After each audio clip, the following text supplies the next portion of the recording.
Welcome to Swarali audio stories. నేను మీ Swarali. You are my everything మరో కొత్త సిరీస్తో మీ ముందుకు వచ్చాను. రామలవ్ సీతని ఆదరించినట్లే దీన్ని కూడా ఆదరిస్తారని భావిస్తున్నాను. ఇక లేట్ చేయకుండా మనం మన స్టోరీలోకి వెళ్ళిపోదాం. ముందుగా ఒక చిన్న లైక్ కొట్టండి ప్లీజ్. ఆ తర్వాత కామెంట్ కూడా పెట్టండి. ది గ్రేట్ హైదరాబాద్ ఎంతో విలాసవంతమైన నగరం. ఎన్నో కోరికలకు మరెన్నో యుద్ధాలకు అది నిలయం. ఎన్ని యుద్ధాలు జరిగినా, ఎన్ని పోరాటాలు జరిగినా మనిషికి మనసుకి నిత్యం సంఘర్షణ జరుగుతూనే ఉంటుంది. అలాంటి ఒక డ్రామాకే ఇప్పుడు తెరతీయబడింది రాచకొండ వారి ఇంట్లో. ఆ రోజు ఆ ఇల్లు పెళ్లి అలంకరణతో కళకళలాడుతూ పోతోంది. అంతటా కోలాహలం, సందడి. ఎంతో అందంగా అలంకరించిన మండపం. ఎటు చూసినా రిచ్నెస్ అడుగడుగునా కనపడుతోంది. శాండ్లియర్ లైట్లు, విద్యుత్ దీపాల అలంకరణతో ధగధగా మెరిసిపోతోంది. ఆ ఇంట్లోని ఓ గదిలో పెళ్లి కూతురుగా రెడీ అవుతోంది మన హీరోయిన్ ఆరాధ్య.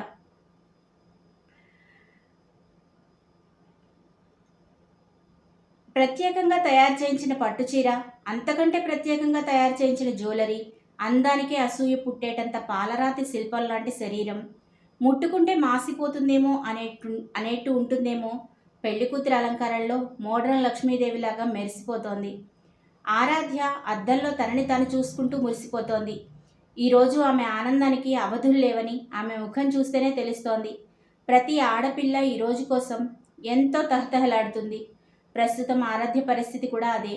ముందు జీవితాన్ని ఎంతో అందంగా ఊహించుకొని కలలలో తేలిపోతోంది మన ఆరాధ్య. ఆరాధ్య రాచకొండ దాదాపు 5 అడుగుల 2 అంగుళాల ఎత్తు ఉంటుంది.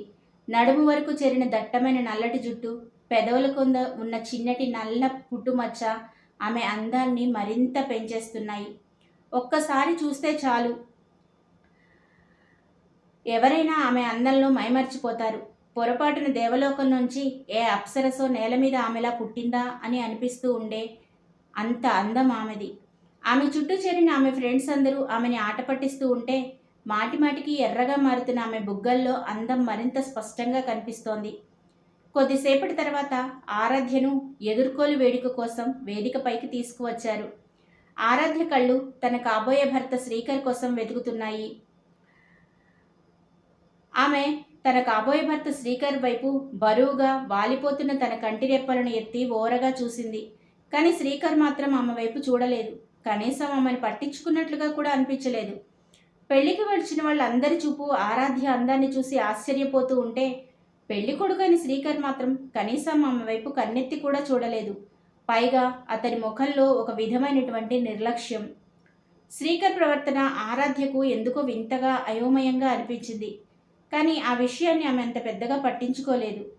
బంధువులు, స్నేహితులు ఆట పట్టిస్తూ ఉంటే చేతిలో ఉన్న వరమాలు పట్టుకొని శ్రీకర్కి దగ్గరగా వెళ్ళింది ఆరాధ్య. తలపైకెత్తి శ్రీకర్ కళ్ళల్లోకి చూస్తూ తన చేతిలో ఉన్న దండ శ్రీకర్ మెడలో వేయబోయింది. అంతలో అక్కడ ఎవ్వరూ ఊహించినటువంటి ఒక సంఘటన జరిగింది. ఆరాధ్య శ్రీకర్కు దండ వేయబోతుండగా శ్రీకర్ ఆ దండను తన చేతుల్లోకి తీసుకొని దూరంగా విసిరేసి వెటకారంగా నవ్వుతూ, మిస్ ఆరాధ్య, ఇప్పుడు నేను నీకు ఒక షాకింగ్ న్యూస్ చెప్పాలి అనుకుంటున్నాను. నువ్వు అసలే తెలివైన ధైర్యవంతురాలైన ఆడపిల్లవి కదా, అందుకే గుండె ధైర్యం చేసుకొని విను. ఈ పెళ్ళి జరగడం లేదు అని స్పష్టంగా చెప్పాడు శ్రీకర్. అతని మాట ఆ ప్రదేశమంతా మారుమోగినట్లుగా అనిపించింది. అంతమంది బంధువులు, స్నేహితులు ఉన్నా అక్కడ చిన్న సూది కింద పడితే పెద్దగా వినిపించేటంత నిశ్శబ్దం అలముకుంది. అప్పటిదాకా అక్కడ ఉన్న వాతావరణం మొత్తం మారిపోయింది. శ్రీకర్, నువ్వు అసలు ఏం మాట్లాడుతున్నావు? జోక్ చేయడానికి ఇది టైం కాదు అని సూటిగా శ్రీకర్ని ప్రశ్నించింది ఆరాధ్య. ఆమె మాటలకు శ్రీకర్ పెద్దగా నవ్వుతూ, జోకా? అది కూడా నీతోట? నేను చెప్పేది కాదు జోకు, ఇప్పుడు నువ్వు చెప్తున్నావే అది పెద్ద జోక్ అంటూ ఇంకా పెద్దగా నవ్వడం స్టార్ట్ చేశాడు. ఆరాధ్యకి ఏమని మాట్లాడాలో అర్థం కాలేదు. అంతలో అక్కడికి వచ్చిన ఆరాధ్య తండ్రి నరేంద్ర కొంచెం కోపం, బాధ కలగలిసిన గొంతుతో, శ్రీకర్, అసలు నువ్వేం చేస్తున్నావో నీకు అర్థమవుతుందా? అసలు ఏం చెప్పాలనుకుంటున్నావో సూటిగా చెప్పు. ఒకవేళ నీకు ఇంకా ఏమైనా కట్న కానుకలు కావాలి అంటే ముందే అడుగుండొచ్చు కదా, ఇప్పుడు ఈ నాన్సెన్స్ అంతా ఏంటి అంటూ కోపంగా అడిగాడు నరేంద్ర. శ్రీకర్ కూడా కోపంగా, బుల్షిట్, నాకు ఆస్తిపాస్తులు తక్కువైనా నీ నుంచి నేను కట్న కానుకలు ఆశించేది? మీ అందరికీ ఒకసారి చెప్తే అర్థం కావడం లేదా? నాకు ఈ ఆరాధ్యని పెళ్లి చేసుకోవడం ఇష్టం లేదు. అని ఆ విల్లా మొత్తం దద్దరిల్లేలాగా గట్టిగా అరిచి మరీ చెప్పాడు శ్రీకర్. ఆరాధ్య శ్రీకర్ దగ్గరగా వచ్చి అతని చేయి పట్టుకొని, శ్రీకర్, ఏంటిదంతా? అసలు ఏం మాట్లాడుతున్నావు? నువ్వేం చెప్పాలనుకుంటున్నావో నాకు అర్థం కావడం లేదు. నన్ను పెళ్లి చేసుకోవడం ఇష్టం లేనప్పుడు అసలు ఇక్కడ దాకా ఎందుకు తీసుకొచ్చావు అని అమాయకంగా అడిగింది ఆరాధ్య. సరిగ్గా అదే సమయంలో అక్కడికి వచ్చింది జాన్వి. ఆరాధ్యని శ్రీకర్ చేతుల్లోంచి దూరంగా నెట్టేస్తూ, నీకు ఎంత ధైర్యం ఉంటే నా శ్రీకర్ని టచ్ చేయాలని చూస్తావు? హౌ డేర్ యూ అని గట్టిగా వేలు చూపిస్తూ ఆరాధ్యని బెదిరించింది జాన్వి. జాన్వి, నువ్వా? ఏంటిదంతా? నీ శ్రీకరా? నువ్వేం మాట్లాడుతున్నావో నీకు అర్థమవుతుందా? తను నీ అక్క. నీ తోడబుట్టిన అక్కతో అలాగేనా మాట్లాడేది అని అడిగాడు నరేంద్ర. ఆరాధ్య కూడా జాన్వి దగ్గరికి వచ్చి తన చెయ్యి పట్టుకొని, ఏంటి జాన్వి ఇదంతా అని అడుగుతూ ఉన్నంతలోనే జాన్వి ఆరాధ్యని దూరంగా నెట్టేసింది. ఆమె అలా నెట్టగానే ఆరాధ్య దూరంగా వెళ్ళి కింద పడిపోయింది. నరేంద్ర కంగారుగా వెళ్ళి ఆరాధ్యని పైకి లేపి, ఆరాధ్య, నీకేం కాలేదు కదా? నువ్వు బాగానే ఉన్నావు కదా అని అంటూ ఆరాధ్యని ఓదార్చడానికి ప్రయత్నం చేశాడు నరేంద్ర. ఆహాహాహా, తండ్రి కూతుళ్ళ డ్రామా సూపర్ ఉంది. మీ పెద్ద కూతురు బాధపడుతుంది అని నాన్నగారికి ఎంత కంగారుగా ఉందో. చూపించండి, మీ ప్రేమ మొత్తం మీ పెద్ద కూతురికే చూపించండి అని అంటూ కళ్ళల్లో నిప్పులు కక్కుతూ ఉంటే అన్నది జాన్వి. నీకేం తక్కువ చేశాను జాన్వి? ఎందుకు ఇలా మాట్లాడుతున్నావు అని బాధగా అన్నాడు నరేంద్ర. జాన్వి దగ్గరికి వచ్చిన శ్రీకర్ ఆమె భుజం మీద చెయ్యి వేసి దగ్గరికి లాక్కొని, నువ్విప్పుడు హ్యాపీగా ఉన్నావు కదా డాలీ అని అడిగాడు. అవును, చాలా హ్యాపీగా ఉన్నాను. చాలా అంటే చాలా హ్యాపీగా ఉన్నాను. నేను చాలా రోజుల నుంచి చెయ్యాలి అనుకున్న పని ఈరోజు సాధించగలిగాను. ఇది కదా నేను కోరుకున్నది అని పెద్దగా నవ్వుతూ అన్నది జాన్వి.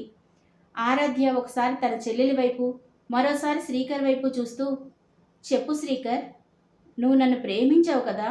నిజంగానే నువ్వు నన్ను ప్రేమించావు కదా? మరి ఇప్పుడు ఏంటి ఇదంతా? ఏంటి మీరిద్దరూ కలిసి నాటకాలు ఆడుతున్నారా? మీరిద్దరూ పెళ్లి చేసుకుందాం అనుకున్నప్పుడు నాతో ఈ ప్రేమ నాటకం ఆడడం దేనికి? నన్ను చీట్ చేయడం దేనికి అని బాధగా అడిగింది ఆరాధ్య. ఆరాధ్య మాటలు విన్న జాన్వి నవ్వుతూ, అమ్మా మహానటి, నీకు ఇక్కడ సీన్ ఇంకా అర్థం కాలేదా? నేను పగ తీర్చుకుందాం అనుకున్నాను కాబట్టే శ్రీకర్ నీతో ప్రేమ నాటకం ఆడాడు. మేమిద్దరం కలిసే ఇదంతా ప్లాన్ చేశాం అని అన్నది జాన్వి. అది విన్న నరేంద్ర షాక్ అయ్యాడు. అక్కడే నిలబడి అంతా వింటున్న నరేంద్ర జాన్విని గట్టిగా చెంపదెబ్బ కొట్టాడు. వెంటనే మరోసారి కొట్టడానికి చెయ్యి పైకెత్తేలోపే శ్రీకర్ వచ్చి ఆ చేతిని పట్టుకొని పక్కకు నెట్టేశాడు. నా భార్యపై చెయ్యి వేయడానికి నీకెంత ధైర్యం అని గట్టిగా అరిచాడు శ్రీకర్. ఆరాధ్య ఇంకా షాక్లోనే నిలబడింది. ఏం జరుగుతుందో ఆమెకు అర్థం కావడం లేదు. శ్రీకర్ మాటలు ఆమె చెవుల్లో మారుమోగుతున్నాయి. నా భార్య? శ్రీకర్ జాన్విని పెళ్లి చేసుకున్నాడా? అదెలా సాధ్యం? ఆలోచనలోంచి బయటపడి నెత్తి నుంచి రక్తం కారుతున్న తండ్రి వైపు చూసింది. ఇది చూసి ఆమె ఆయన దగ్గరికి వెళ్ళి, నాన్న, నీకేం కాలేదు కదా? నువ్వు బాగానే ఉన్నావా అని అడిగింది. ఆమె తండ్రి ఆరాధ్య చేయి పట్టుకొని, నన్ను క్షమించు ఆరాధ్య, ఇదంతా నా వల్ల జరిగింది అన్నాడు. లేదు నాన్న, అలా అనకండి అని ఆరాధ్య తన తండ్రికి ధైర్యం చెప్పింది. కానీ నరేంద్ర కళ్ళల్లో నీళ్లు తిరిగాయి. ఆరాధ్యతో శ్రీకర్ని పెళ్లి చేసుకోమని బలవంతం చేయకపోతే ఇదంతా జరిగేది కాదని అతనికి తెలుసు. ఆ సిటీలోనే రాచకొండ కుటుంబం, శర్మ కుటుంబం చాలా ఫేమస్. ఆ రెండు కుటుంబాలు మంచి స్నేహితులు కూడా.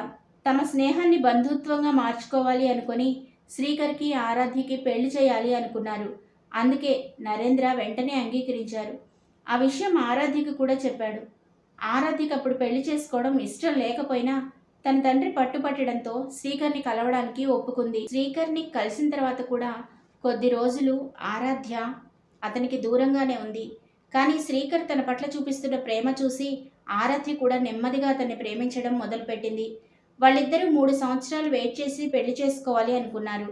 అదంతా గుర్తుకు వచ్చి ఆరాధ్య, నరేంద్ర ఇద్దరూ కళ్ళనీళ్ళు పెట్టుకున్నారు. వాళ్ళిద్దరినీ అలా చూస్తూ జాన్వి బాధ ఉన్నట్టుగా నటిస్తూ, అయ్యయ్యో నాన్న, అక్క, మీరిద్దరు అలా ఏడుస్తూ ఉంటే నేను తట్టుకోలేకపోతున్నాను. నాకు చాలా బాధగా ఉంది. మీరిద్దరూ దయచేసి ఏడవకండి అని అంటాననుకుంటున్నారా? అస్సలు అన్ను. నాకు కావాల్సింది ఇదే కదా. ఇక మీ సెంటిమెంటల్ డ్రామా అయిపోతే నాకు చాలా పనులున్నాయి. ఏంటక్క, నన్ను చూస్తే కొట్టాలనిపిస్తోందా అంటూ జాన్వి ఆరాధ్య వైపు 2 అడుగులు వేసింది. ఆరాధ్య అప్పటి వరకు సైలెంట్గానే ఉంది. కానీ జాన్విని అలా చూస్తే ఆమెకి కోపం కట్టలు తెంచుకుంది. ఆమె జాన్వి వైపు కోపంగా చూస్తూ, స్టాప్ ఇట్ జాన్వి, నన్ను అక్క అని పిలిచే అర్హత నువ్వు పోగొట్టుకున్నావు. అక్కడే ఆగు, నువ్వు నా దగ్గరికి కూడా రావద్దు అని ఆ తర్వాత శ్రీకర్ వైపు కళ్ళు తిప్పి, మీరిద్దరూ చేసిన పనికి ఖచ్చితంగా బాధపడే రోజు వస్తుంది. కర్మ ఎవరిని వదిలిపెట్టదు. నేను ఏ ద్రోహం చేయకపోయినా నా మీద ఇంత కుట్ర పన్నిన మిమ్మల్ని అస్సలు క్షమించను అని అన్నది ఆరాధ్య. ఆరాధ్య మాటలు విన్న జాన్వి ద్వేషంతో, ఆరాధ్య, నువ్వు నాకెప్పుడు ఏమీ ద్రోహం చేయలేదా అన్నది. జాన్వి మాటలు విన్న ఆరాధ్య ఆశ్చర్యంగా ఆమె వైపు చూసింది. అప్పుడు జాన్వి, నువ్వు చిన్నప్పటి నుండి అమ్మా నాన్నలను నాకు దక్కాల్సిన ప్రేమ, ఆప్యాయత అన్నీ నువ్వే తీసేసుకున్నావు. కనీసం అమ్మ చనిపోయేటప్పుడు కూడా అమ్మ దగ్గర నేను లేను, నువ్వు మాత్రమే ఉన్నావు. అమ్మ నాన్న కూడా ఎప్పుడూ నీ గురించే ఆలోచించేవారు. కనీసం నా గురించి ఎవ్వరూ ఆలోచించని కూడా ఆలోచించలేదు. అందుకే ఈరోజు నా గురించి నేనే ఆలోచించుకున్నాను. నా గురించి నేనే ఒక నిర్ణయం తీసుకున్నాను. అమ్మ చనిపోయిన తర్వాత కూడా నువ్వు నాన్నని కూడా నా నుంచి దూరం చేశావు. ఐ హేట్ యూ అని గట్టిగా అరుస్తూ చెప్పింది జాన్వి. తన చెల్లి తన గురించి ఇలా అనుకుంటుందని ఆరాధ్య నమ్మలేకపోయింది. నిజంగానే తన చెల్లి హక్కులను లాక్కుందా? దానికోసం తన మీద ఇంతగా పగ పెంచుకుందా? ఇవన్నీ ఆలోచిస్తూ ఉంటే ఆరాధ్యకి కాళ్ళ కింద భూమి కదిలిపోతున్నట్లుగా అనిపించింది. ఆమె అలా స్థాణువులో నిలబడి ఉండగానే జాన్వి తిరిగి మాట్లాడడం మొదలుపెట్టింది. నాన్న కూడా ఎప్పుడూ నిన్ను వాళ్ళ అమ్మలా ఉన్నావు అని నిన్నే నెత్తిన పెట్టుకున్నాడు. నిన్నే ఎక్కువగా ప్రేమించేవాడు. నీకే ఎక్కువ ఇంపార్టెన్స్ ఇచ్చాడు. నేను కూడా నీకులాగే చదువుకోవడానికి లండన్ వెళ్దాం అనుకున్నాను. కానీ నాన్న ఏం చేశాడు? నన్ను కాదని నిన్ను మాత్రమే పై చదువులకి లండన్ పంపించాడు. నేనేం పాపం చేశాను? నేనంటే ఎందుకింత పార్షియాలిటీ చూపించాడు? కేవలం నీ వల్లే ఇదంతా జరిగింది అని ఆవేశంగా అన్నది జాన్వి. ఇది విన్న నరేంద్రజీ, జాన్వి, ఇదంతా నిజం కాదు. నేను మీ ఇద్దరి మధ్య ఎప్పుడూ తేడా చూపించలేదు. నీకు హెల్త్ అస్సలు బాగుండేది కాదు. తరచుగా ఏదో డిసీజ్ వస్తూ ఉండేది. కాబట్టి నేను నిన్ను లండన్కి పంపించలేదు. అందుకే నిన్ను నా నుండి దూరం చెయ్యాలనుకోలేదు. అది కూడా నీ మీద ప్రేమతోటే కానీ వేరే ఏమీ కాదు. దీనికి నీ అక్కను బ్లేమ్ చేయకు అన్నాడు నరేంద్ర. లేదు, నువ్వు అబద్ధం చెప్తున్నావు. ఇదంతా కేవలం అక్క వల్లే. అందుకే నేను అన్నింటికి కలిపి ఒకేసారి రివెంజ్ తీర్చుకోవాలని ప్లాన్ చేశాను.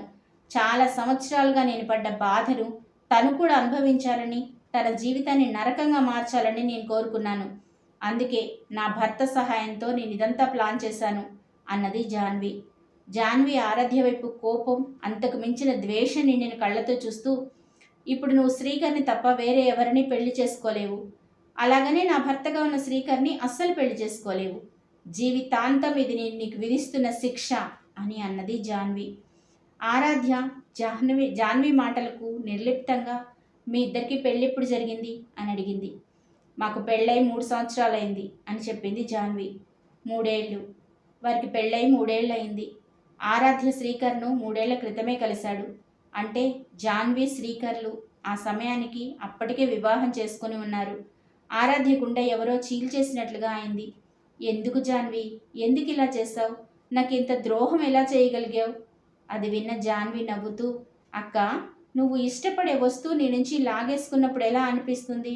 ఇంతకాలం నీకు అది ఎలా ఉంటుందో తెలియదు కదా. ఆ బాధ ఎలా ఉంటుందో నీకు పరిచయం చేయడానికే నేను ఇలా చేశాను. ఇప్పుడు నీకేమనిపిస్తుంది? జీవితం మీద విరక్తిగా ఉంది కదా, నిరాశగా ఉంది కదా. ఇన్నాళ్ళు నేను ఏ బాధ అయితే భరించానో అది నీకు పరిచయం చేయాలి అనుకున్నాను. అందుకే శ్రీకర్తో కలిసి నేను ఇదంతా ప్లాన్ చేశాను అని నిర్లక్ష్యంగా అన్నది జాన్వి. జాన్వి మాటలు విన్న నరేంద్ర మౌనంగా నిలబడిపోయాడు. అతను ఏ ఎక్స్ప్రెషన్స్ లేకుండా ఆమె వైపు చూస్తూ ఉండిపోయాడు. ఆరాధ్య రాచకొండ అక్కడి నుంచి భారంగా బయటకు కదలబోయింది. అంతలో జాన్వి చిటికలు వేసి ఆరాధ్యని ఆగమన్నట్టుగా సైగ చేసింది. తను ఇంకా వినాల్సిన మాటలు ఏమున్నాయి అని ఆలోచిస్తూ ఆరాధ్య అక్కడే ఆగిపోయింది. చూడు, ఇంకా ఎలాగో ఈ ప్రపంచానికి నీ మొహాన్ని చూపించుకోలేవు, నాకు తెలుసు. కానీ మళ్ళీ జీవితంలో నేను నీ మొహాన్ని చూడాలనుకోవడం లేదు. గుడ్ బై అని చెప్పింది జాన్వి. జాన్వి మాటలు విన్న తర్వాత ఆరాధ్య ఏమీ మాట్లాడకుండా నేరుగా ఆ రాచకొండ భవనం నుండి బయటకు వెళ్ళిపోయింది. ఆమె ఎటు వెళ్తుందో ఆమెకే తెలియదు. ఆమె మనసులో ఒక నిశ్శబ్దం, ఒక నిరాశ, ఒక నిస్పృహ. అప్పటి వరకు తను కట్టుకున్న కలల మేడలన్నీ కూలిపోతే ఎటు వెళ్లాలో తెలియని ఒంటరితనంతో శూన్యాన్ని వెతుక్కుంటూ బయలుదేరింది. ఇక అదే సిటీలో మరొక పెద్ద విలాసవంతమైన కార్పొరేట్ ఆఫీస్ అది. ఎటు చూసినా గంభీరంగా, అడుగడుగునా రిచ్నెస్ కనిపిస్తోంది. ఆ ఆఫీస్లో ఉన్న 50th ఫ్లోర్లో ఉన్న సీఈఓ క్యాబిన్లో ఒంటరిగా, బాధగా, నిరాశగా కూర్చొని ఉన్నాడు మన హీరో రిషి. అతను వేసుకున్న బ్లాక్ సూట్, చేతికి పెట్టుకున్న కఫ్లింగ్స్, అప్పుడప్పుడు అతని నుదుటి మీద పడుతున్న అతని హెయిర్, అతని పర్సనాలిటీ చూస్తే ఏ అమ్మాయి అయినా నిమిషాల్లో ప్రేమలో పడిపోతుంది. అంత అట్రాక్టివ్గా ఉన్న ఋషి ముఖంలో మాత్రం ఏమాత్రం నవ్వులేదు. మాటిమాటికి తన ఫోర్ హెడ్ని చేత్తో రబ్ చేసుకుంటూ అనీజీగా తన చైర్లో వెనక్కి వాలి కళ్ళు మూసుకొని పడుకొని ఉన్నాడు రిష్యేంద్ర వర్ధన్. వర్ధన్ సామ్రాజ్యానికి తిరుగులేని ఏకఛత్రాధిపతి. ఇండియాలోనే వర్ధన్ ఫ్యామిలీ అత్యంత ధనవంతుల్లో ఒకరు. వాళ్ళు చేయని బిజినెస్లు లేవు. బిజినెస్ ఫీల్డ్లో వాళ్ళని ఎదిరించే మరో కంపెనీయే లేదు. అలాంటి వర్ధన్ సామ్రాజ్యానికి మన రిషి సీఈఓ. ఆసియా అంతటా వెతికినా దొరకని టాప్ మోస్ట్ ఎలిజిబుల్ బ్యాచులర్. కానీ ప్రస్తుతం అతని మనసులో ఉన్న బాధ, అతని మనసులో ఉన్న నిరాశ ఎవ్వరూ తీసేయలేరు. అంత డల్గా కూర్చుని తీక్షణంగా ఆలోచిస్తున్నాడు రిషి. అంతలో ఎవరో అతని క్యాబిన్ డోర్ తట్టారు. అసలే చాలా చిరాకులో ఉన్న రిషి ఒక ఫైల్ తీసుకొని తలుపు మీదకు విసిరి, ఇడియట్, ఎన్నిసార్లు చెప్పాలి నన్ను డిస్టర్బ్ చేయదని? ఒకసారి చెప్తే అర్థం కదా, మర్యాదగా వెళ్ళు, గెట్ అవుట్ అని అరిచినట్లే అన్నాడు రిషి. అతని వాయిస్లో ఉన్న బేస్ చూసి రిషి అసిస్టెంట్ హర్ష ఒక్క క్షణం నిలువెల్లా వణికిపోయాడు.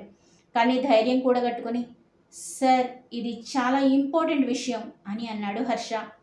హర్ష నోట్లోంచి మాట పూర్తిగా బయటికి రాకముందే రిషి తన టేబుల్ మీద ఉన్న ఒక ఫ్లవర్ వాస్ తీసి ఫోర్స్గా డోర్ వైపు విసిరేశాడు. క్షణంలో హర్ష తప్పించుకున్నాడు. కానీ లేకపోతే అతని తల పగిలుండేది. రిషి అలా చేస్తాడు అని హర్ష ఎంతమాత్రం ఊహించలేదు. అందుకే షాక్లో అలాగే నిలబడిపోయిన హర్షాన్ని చూసి, ఆ విషయం ఎంత ఇంపార్టెంట్ అయినా సరే నన్ను డిస్టర్బ్ చేయొద్దు అని చెప్పాను. ఇప్పుడు నేను ఎవరిని కలవాలి అనుకోవడం లేదు, ఏ విషయం గురించి వినాలి అనుకోవడం లేదు. గెట్ అవుట్ ఫ్రమ్ హియర్ అని కోపంగా అన్నాడు రిషి. హర్షకి ఏం చేయాలో ఒక క్షణం అర్థం కాలేదు. కానీ ఆ విషయం గురించి అతనికి ఖచ్చితంగా చెప్పి తీరాలి. ఒకవేళ ఆ విషయం గురించి రిషికి చెప్పకపోతే తన ఉద్యోగంతో పాటు ప్రాణం కూడా పోతుంది అని హర్షకు తెలుసు. అలాగని ఇప్పుడు తను ఒక్క మాట మాట్లాడినా రిషి చేతిలో తన చావు ఖాయం. ముందు గొయ్యి వెనక నొయ్యి లాగా ఉంది అతని పరిస్థితి. అందుకే ధైర్యం కూడా తీసుకొని, సార్, మీరు నన్ను ఏం చేసినా సరే ఈ విషయం నేను మీతో చెప్పకుండా వెళ్ళలేను అని హర్ష అంటూ ఉన్నంతలోనే రిషి ఇంకో ఫ్లవర్ వాస్ తీసి చెయ్యి పైకెత్తాడు. అంతలోనే హర్ష హడావిడిగా తన ఫేస్కి చేతులు అడ్డం పెట్టుకుంటూ, ఈ విషయం ఆరాధ్య గారి గురించి అని హడావిడిగా చెప్పాడు హర్ష. ఎప్పుడైతే హర్ష నోటి నుంచి ఆరాధ్య అనే పేరు వినిపించిందో వెంటనే ఋషి కూల్ అయిపోయాడు. ఆరాధ్య పేరు వినగానే ఋషి గుండె వేగంగా కొట్టుకోవడం మొదలుపెట్టింది. ఆరాధ్యకి ఏమైంది? తను సేఫ్గానే ఉందా? తన గురించి ఏం చెప్పాలనుకుంటున్నావు అంటూ వరుసగా ప్రశ్నలు అడగడం మొదలుపెట్టాడు రిషి. ఆరాధ్య గురించి తెలుసుకోబోతున్నాడు రిషి.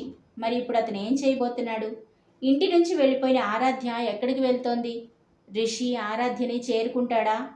ప్రేమ మనిషిని పిచ్చివాడిని చేస్తుంది. అదే ప్రేమ మనసులతో ఆడుకుంటుంది. ప్రేమని ప్రేమగా ప్రేమించే ప్రేమ తన ప్రేమని చేరుకుంటుందా? తెలుసుకోవాలనుంది కదా, నాకు కూడా చెప్పాలనే ఉంది. Welcome to our new series you are my everything. Like, share, subscribe please.